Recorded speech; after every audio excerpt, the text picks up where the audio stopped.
Hello Virgo, Sun, Moon, Rising, and Venus signs. Kamusta kayo? Sana po nasa mabuti kayong kalagayan. Welcome back po sa Star Tarot. Kung bago kayo dito, welcome din kayo. Thank you sa inyong support. I truly appreciate it. God bless you all, Virgo. Pauna mensahe po ninyo, number 49, Rabbit Spirit. Now is a lucky time. Napakaganda. Napakaswerte naman ninyo sa ngayon, Virgo. Lucky time ninyo to. So, kahit ano man ang gusto ninyong gawin dito, kayo ay siswertehin kung ano man ang mga activities ninyo sa ngayon, no, sa buhay. Most likely, kayo ay bababalot ng swerte.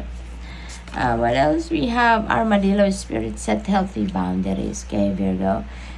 Mahalaga ngayon na mag-establish kayo ng boundaries para nang sa gayon alam ng mga tao din sa paligid ninyo ang limit nila, ang hangganan nila.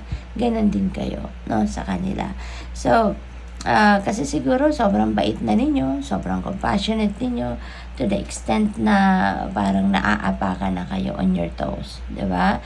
So, ngayon, kapag nag-set kayo ng healthy boundaries, there will be more respect. Diba? Madi-develop ang respect between you and another person kung alam nila yung boundaries nila at alam mo din kung ano yung boundaries mo. You have number 8, Bobcat Spirit, life is a mystery. Kaya minsan may mga pangyayari sa buhay natin na hindi na natin kailangan ng rason pa, hindi na natin kailangan ng paliwanag, hindi na natin kailangan magtanong, diba? Kasi let's just embrace it. Life is a mystery in itself. May mga bagay talaga na mag-unfold na tanging yung Panginoon lang nakakaalam, diba? Tanging yung universe lang ang makakaalam. Kaya let's just embrace it. When something happens na hindi natin sukat akalain, hindi natin malaman kung paano nangyari, bakit, paano, diba? Huwag na nating itanong yan, no? Huwag na nating tanongin, huwag na nating kalkalin kung bakit. Let's just embrace it, no? At magpasalamat na lang tayo kasi lahat naman ng nangyayari sa buhay natin, even if it doesn't seem right, even if it doesn't seem na magiging maayos, no? But still, that is part of the divine plan for us. But else, we have number 62, slow and steady wins the race. Ayan, hindi kailangan ngayon na magmadali. Virgo. Siguro, yung galawan din ninyo ngayon, yung diskarte din ninyo sa buhay ngayon is dahan-dahan lang. No? Siguro, ang diskarte ninyo sa ngayon slowly but surely. Kaya, you are moving cautiously. Maaring every step na ginagawa ninyo, pinag-aaralan ninyo, pinagbubutihan ninyo na makakasiguro kayo na bawat galaw, bawat step na gagawin ninyo ay tama. Yung ganun ba, no? So, tignan natin kung ano pa ang ganap dito ni Virgo.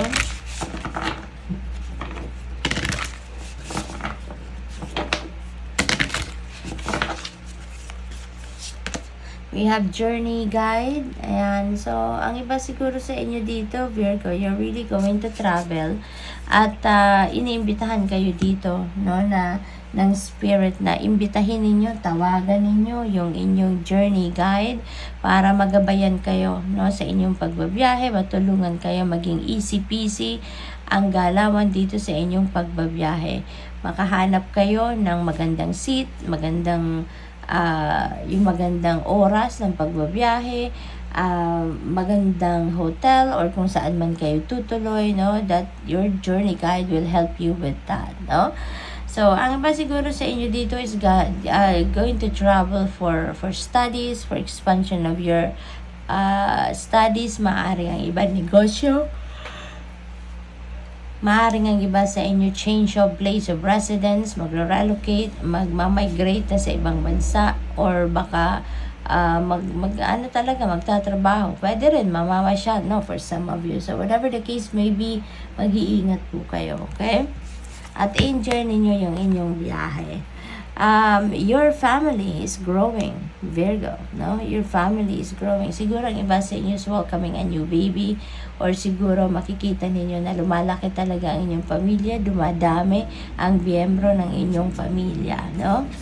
What else? We have animal totems. Ayan, so Virgo, be on the lookout for that specific animal na ginagamit ng universe to send you a message, to send you guidance, no? Yung animal totems na yan, that is the specific animal na laging lately, no, laging nandiyan dyan sa harapan mo, laging sumusulpot, kahit ano ang, let's say for example, nandiyan kayo sa loob ng bahay, maaaring nakikita ninyo yan right there by your windows, yung mga ganun ba?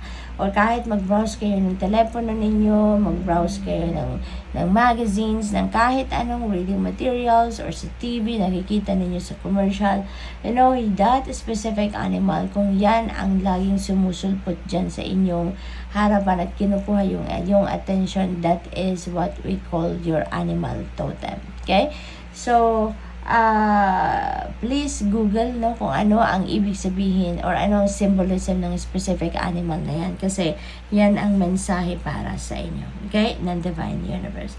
So there is another synchronicity dito na pinapakita sa akin ng guides ko. So this is number 8, tapos ito number 62, but that also becomes number 8 kasi 6 plus 2 is 8. So I suggest you please look that up. Now look that up kung anong ibig sabihin ng number 88, kasi number 8 resonates with infinity, that resonates with financial blessings, no, material success, yung ganon. Kaya pakitignan po ninyo, marami pa kayong mababasa dyan, okay?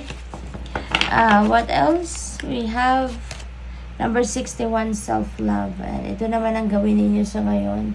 Baka matagal na ninyo nakakaligtaan ang inyong sarili, mga pangangailangan, Virgo. Kaya self-care din ang gagawin ninyo sa ngayon. Okay?